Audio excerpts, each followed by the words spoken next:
That afternoon, standing in the grand hall of Harrington Financial Group, I held a small black ring box in my palm while watching Vanessa step down from the podium, her heels clicking against the polished floor, her posture perfect, her expression composed in the way people wear when they know the room now belongs to them. I called her name. She turned, smiling at first, the same smile she used to give me during late nights when I showed up at her apartment with food because she had forgotten to eat again. I told her I had chosen this day because it mattered, because I had watched her work for this moment through exhaustion, rejection, and doubt, and because I wanted the world to see that I was proud of her, that I had believed in her long before the applause ever did. Then I knelt. I opened the ring box and asked Vanessa Cole to marry me. The room fell silent.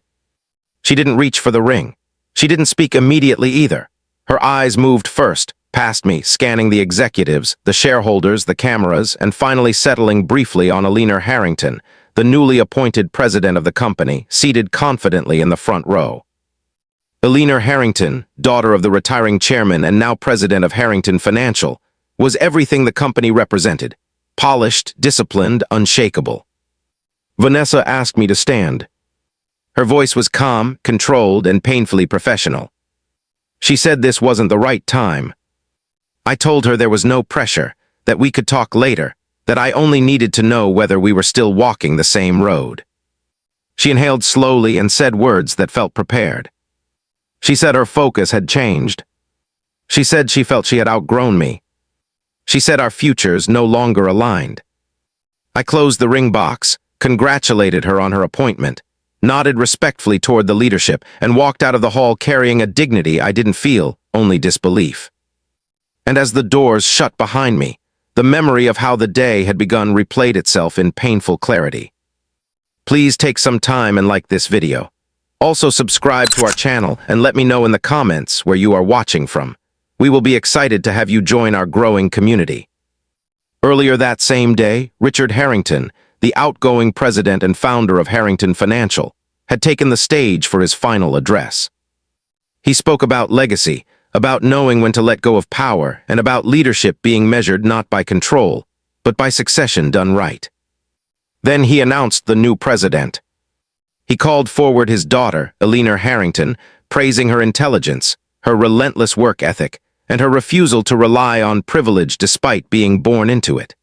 He spoke of how she had earned respect long before she inherited responsibility. The hall erupted in applause as Eleanor stood, nodding slightly, already carrying herself like someone who had been preparing for this moment her entire life.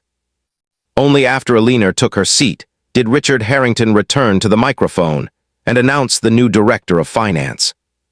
That name was Vanessa Cole. My Vanessa.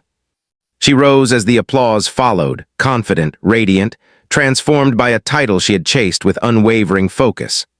I watched her smile, watched her accept congratulations, watched her step fully into a world that suddenly felt taller than me. And somewhere between that applause and the moment I knelt, the future I thought we shared had already been rewritten. I just hadn't been told yet. People assume love begins loudly, but ours didn't. It began quietly, in a crowded college library, with a tired sigh and a stack of finance textbooks sliding off a table and landing at my feet. I picked them up and said, "Either this course is trying to defeat you, or you're trying to read 3 lifetimes at once." She laughed, not politely, not briefly, but the kind of laugh that leans forward, elbows on the table, eyes squeezed shut, as if relief itself had just found a voice. That was Vanessa Cole, before titles, before applause, before she learned how power could change the way people looked at her. She told me she was majoring in finance because numbers made sense when people didn't, and I told her I was studying computer science because machines responded honestly when you built them right. She asked me what I wanted to become. I said free. She smiled at that, slowly, thoughtfully, as if the word meant something dangerous and beautiful at the same time. We started studying together after that, long evenings that stretched into nights, coffee cups multiplying between us, conversations drifting from exams to childhoods to ambitions we were too young to realize would one day test us. She told me she wanted a corner office, not for the money, but for the silence it gave, the authority to say no, the ability to choose her own direction. I told her I wanted to build something from nothing, something that would exist because I refused to quit. She listened closely, eyes fixed on me, nodding, absorbing every word as though she was already filing it away for a future version of herself. We fell in love without announcing it. One night she leaned across the table, brushed my wrist lightly with her fingers and said, "Daniel, you look at the future like it owes you something." I said, "Only because I'm willing to work for it." She smiled and replied, "That's why I trust you." Trust. That word stayed with us for years. We moved from study sessions to shared meals, from shared meals to shared routines, and eventually to shared dreams spoken in low voices during midnight walks across campus. She would hook her arm into mine and say things like, "Promise me we won't become ordinary." And I would answer, "Only if you promise not to leave when things get difficult." She never answered that question directly. After graduation, our paths split in ways that still felt parallel. I poured myself into technology, into building a startup that consumed my time, my savings, and every ounce of belief I had in myself. There were nights I slept beside my laptop, code still running, because the idea of stopping felt like surrender. Vanessa climbed the corporate ladder with precision, learning how to speak in boardrooms, how to dress authority into her posture, how to negotiate without raising her voice. At night, she would call me exhausted and whisper, "I think I did well today." And I would say, "I never doubted you." She loved that. She loved being believed in. But slowly, so slowly I didn't notice, admiration began to replace partnership. One evening, while I was excitedly explaining a breakthrough in my software, she checked her phone twice before saying, "That's impressive, Daniel, but when will it stabilize?" I laughed it off then. I didn't know that question would later become a verdict. Still, she never told me she was drifting. Not once. She let me believe we were still chasing the same horizon, until the day the horizon split, and I was left standing alone on the wrong side of it. When her promotion came, the director of finance role, she didn't hide it from me, didn't downplay it, didn't suddenly act larger than the life we shared. She came home that evening, kicked off her heels, sat beside me on the couch and said, "I did it," her voice trembling just enough to betray how much the moment meant to her. I pulled her into my arms and said, "I never doubted you for a second," and she buried her face into my chest and stayed there longer than usual, breathing slowly, like someone who had been holding themselves upright all day and had finally found somewhere safe to rest. That night she talked about the responsibility, about the pressure, about the expectations that would come with the title. I asked her if she was scared. She looked at me and said, "Only of failing myself." She never said she was afraid of us. Weeks later, when the invitation to the company's unveiling ceremony arrived, she handed it to me with a smile and said, "I want you there. I want you to see this." I joked, "I've already seen the best parts." She shook her head, smiling, and replied, "No, Daniel, I want you to see what I've become." The morning of the ceremony, she stood in front of the mirror adjusting her hair, and I wrapped my arms around her from behind, resting my chin lightly on her shoulder. I said, "Whatever happens today, just remember, this doesn't change who you are to me." She turned, held my face in her hands, and said slowly, deliberately, "And you don't change who you are to me either."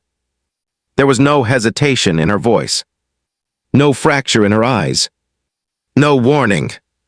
When I told her I had something important planned for later, she smiled playfully and said, "You're terrible at keeping secrets," and kissed me once before heading out the door. That kiss stayed with me all day.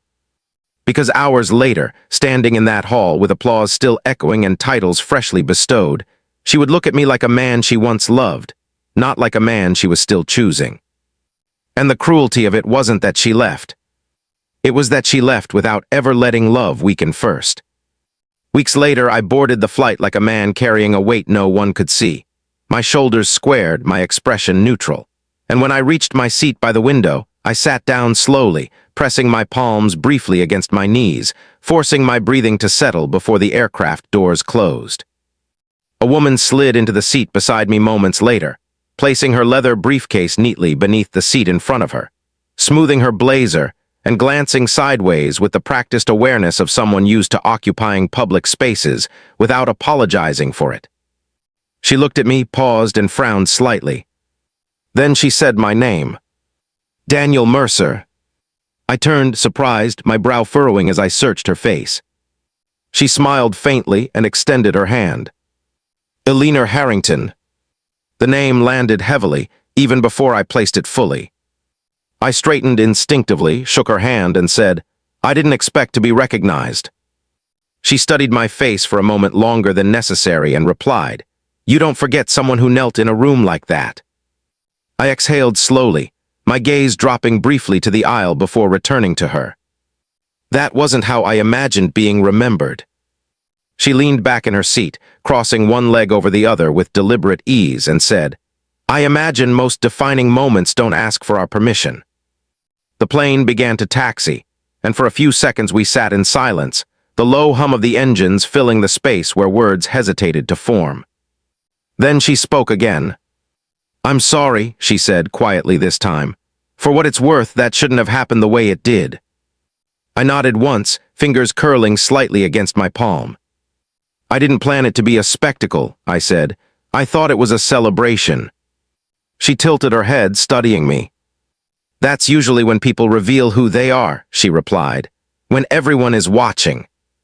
I shifted in my seat, turning slightly toward the window, watching the runway blur as the plane lifted off, my jaw tightening as the city dropped away beneath us.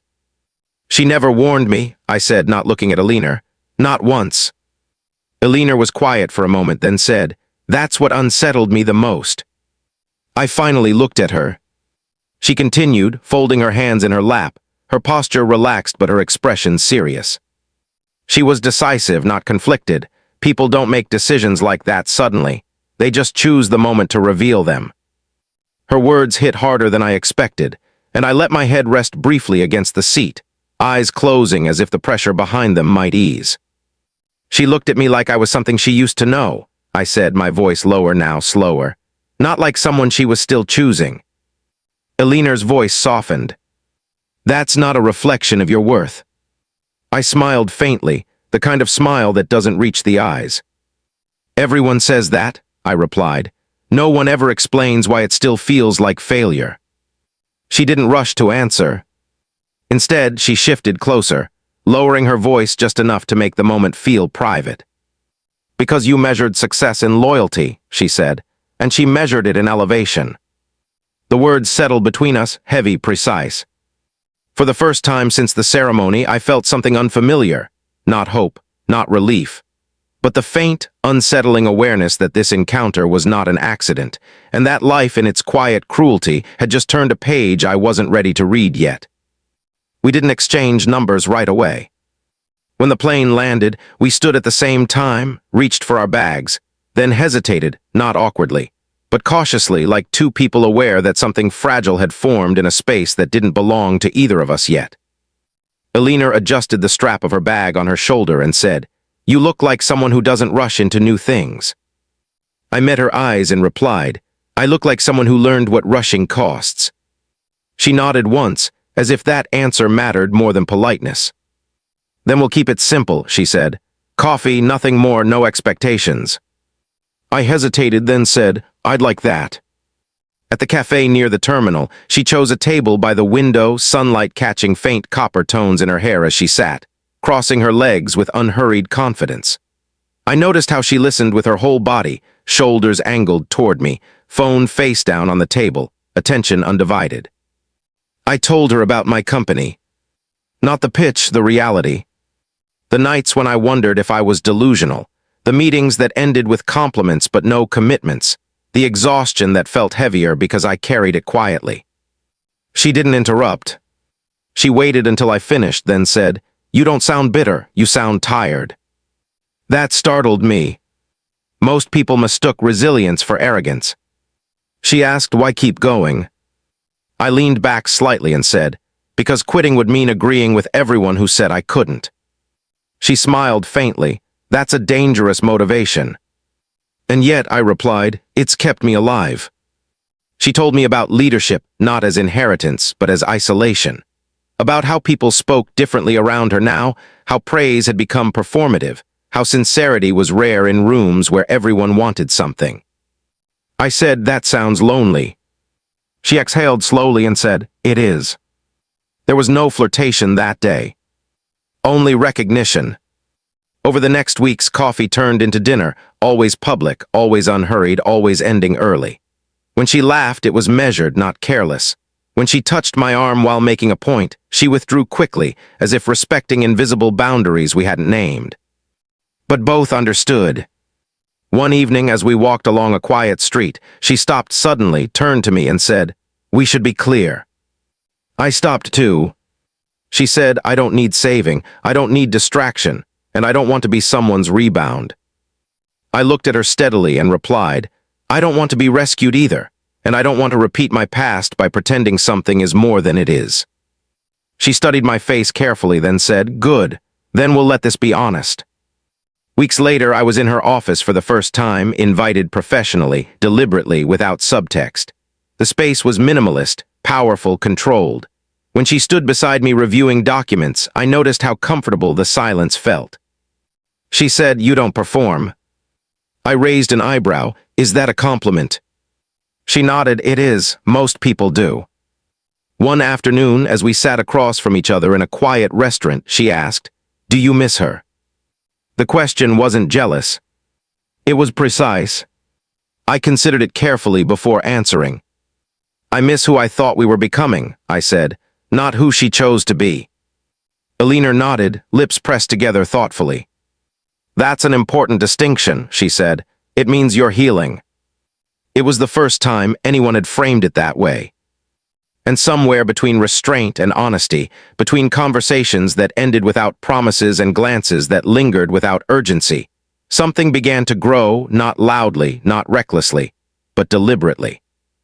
And for the first time in a long time, I didn't feel like I was being left behind. Eleanor called me directly. There was nothing dramatic about it. Her voice over the phone was calm, professional, almost ordinary, as she said she needed me to stop by the office for a short meeting. She didn't explain why. She didn't need to. The kind of authority she carried made questions unnecessary. I drove straight there. The building stood tall and imposing, the kind of place I once walked past without ever imagining I would have a reason to enter. I pulled over, stepped out of my car, and headed inside, composed but alert. Experience had taught me that moments like this rarely announce their importance in advance.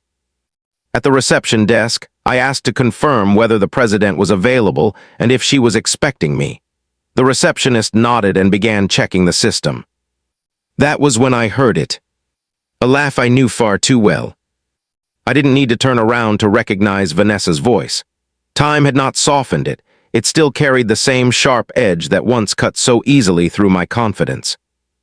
When I finally turned, she was already looking at me, surprised at first, then openly amused. She asked what I was doing there, her tone loud enough to draw attention.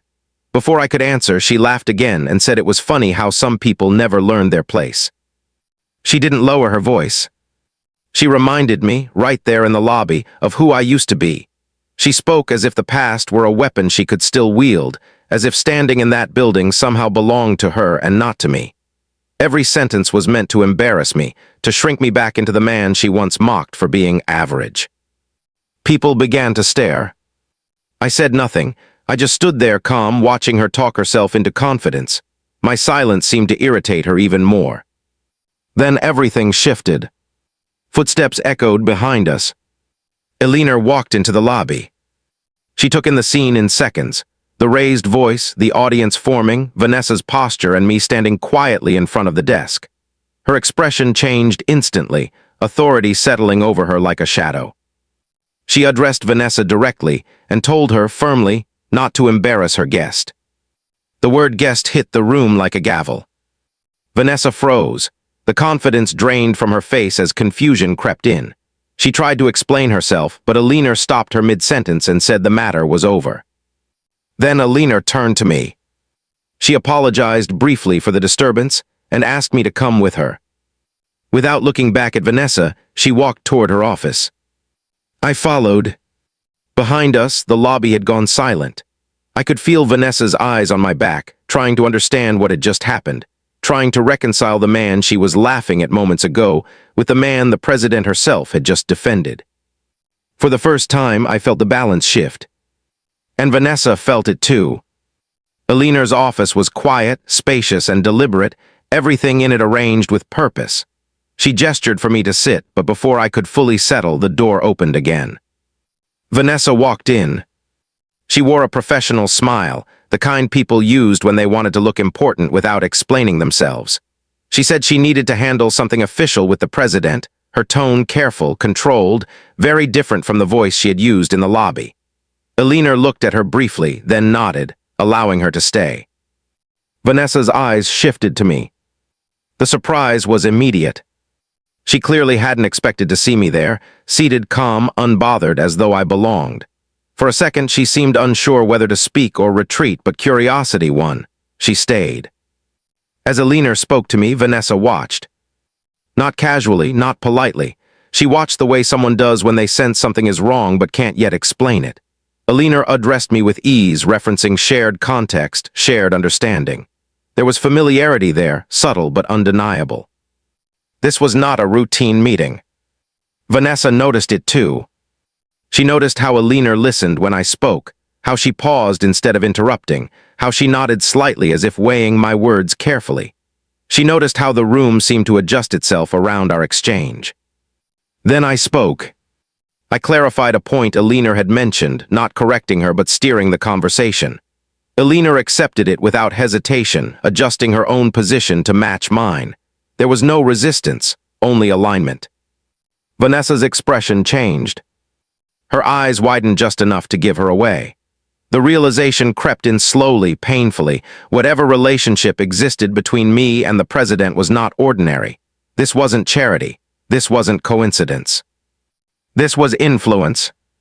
She had come in expecting to see me dismissed, maybe tolerated at best. Instead, she was watching me command respect. Eleanor asked for my opinion on the next steps. I gave it. She agreed. Vanessa stood there, silent now, the authority she once assumed she had evaporating by the second. The man she had laughed at minutes earlier was now shaping decisions at the highest level of the company. And she was only beginning to understand how badly she had misjudged me. I started coming to the office often after that day. At first, no one said anything. People noticed, of course, they always do, but they pretended not to. I would walk in, greeted by name, waved through security without hesitation. Meetings paused when I arrived, then resumed with an extra edge of attention. I didn't announce myself. I didn't have to. Eleanor and I moved naturally around each other, too naturally to be mistaken for coincidence. Conversations flowed without explanation. Decisions were discussed in low voices, sometimes with a glance, sometimes with a quiet smile that lingered a second too long to be professional. The staff noticed the chemistry long before it was acknowledged. They noticed how her schedule shifted to match mine, how meetings were rearranged without complaint when I was expected, how senior managers waited for my input even when Eleanor hadn't asked for it yet. Then one day, it stopped being a secret. Someone saw us leave together. Someone else saw us arrive together another morning. The whispers grew bold, then confident. By the end of the week, it was no longer speculation. We were dating. No announcement was made. No memo was sent. But the truth settled into the building like a permanent fixture. People adjusted instantly, respectfully, carefully, as though this was information they had always known and were only now allowed to acknowledge. I became a constant presence. And Vanessa watched it happen. She saw me in the corridors, in meeting rooms, in quiet conversations by Eleanor's office door. She saw how people deferred to me, how my opinions carried weight even when I spoke softly. She saw how Eleanor looked at me when she thought no one else was paying attention. The realization crushed her slowly. This wasn't a fling. This wasn't a favor. This wasn't a misunderstanding she could laugh off later. This was real. The man she once mocked was now embedded in the heart of the company, and in the life of the woman who ran it. Vanessa tried to hold herself together. She smiled in meetings. She nodded when spoken to, but something in her had fractured. Every time our paths crossed, her confidence slipped a little more. She avoided my eyes. When she did look at me, there was no mockery left, only disbelief and something dangerously close to regret. What finally broke her wasn't the power. It was the permanence. I wasn't passing through. I wasn't being tolerated. I had arrived and I wasn't leaving. And Vanessa knew it. The truth reached Vanessa long before she was ready for it. It started as a rumor, one she dismissed at first. Then numbers began to surface in places she couldn't ignore, board discussions, investor briefings, side conversations that stopped when she entered the room. My startup was no longer spoken of as promising. It was valued at over $100 million. I watched the realization register on her face the day the figures were confirmed. There was no dramatic reaction, just a stillness, as though something inside her had finally given way. She had believed for years that success had chosen the wrong man. Now the math told a different story. There was no room left for denial. By then, Eleanor and I no longer hid anything. We didn't need to. The city knew. The business community knew. Our names were spoken together with familiarity, sometimes admiration. When we announced the wedding, it didn't surprise anyone. What surprised them was the scale. The ceremony was everything people later struggled to describe properly. Elegant, deliberate, unapologetic. The kind of wedding that drew the high and mighty of the city into one room, executives, investors, policymakers, names that carried weight simply by being spoken. People eulogized us as though we were an institution already formed. They spoke of vision, of balance, of two people who understood power but were not ruled by it. They spoke of timing, of destiny, of how some stories only made sense when told from the end backward. I stood there listening, holding Eleanor's hand, aware of the quiet symmetry of it all. Vanessa was there. As a company director, her attendance was expected, obligatory. There was no graceful way for her to disappear. She sat among people who now spoke my name with respect, sometimes reverence, unaware, or perhaps painfully aware of the history she carried alone. I saw her watching as Eleanor and I exchanged vows without hesitation, watching as the room rose to its feet, watching as applause filled the space where her certainty once lived. She smiled when required, she clapped when others did. But her eyes told a different story. She was witnessing the final version of the man she once discarded, and realizing that the life she imagined for herself now belonged irrevocably to someone else. When the night ended, when the lights dimmed and the guests began to leave, there was no confrontation, no apology, no closure offered or requested. Some realizations come too late to be spoken aloud. And this was one of them. I don't think about revenge anymore. Not because it wouldn't have been justified, but because life gave me something better, distance. The kind that allows you to look back without pain, without hunger, without the need to prove anything. What I built didn't come from anger. It came from solitude, from long nights of doubt, from the moment I realized that losing someone didn't mean losing myself. In fact, it was the opposite. Vanessa leaving forced me to choose who I would become. I chose growth, I chose discipline, I chose peace. Today, I wake up to a life I enjoy, beside a woman who sees me fully and walks with me, not ahead of me or behind me. Success followed, not as a goal, but as a byproduct of clarity. Some people meet you too early to appreciate who you'll become. And that's okay. Not every chapter is meant to be shared. Some exist only to push you forward, then quietly fade, having served their purpose. I didn't win by being chosen in the end. I won by choosing myself. If you found this story interesting, please remember to like this video and hit the subscribe button. Also turn on the notification so you don't miss out on any of our amazing videos. And lastly, endeavor to share this video with your friends. Thank you and see you in the next video.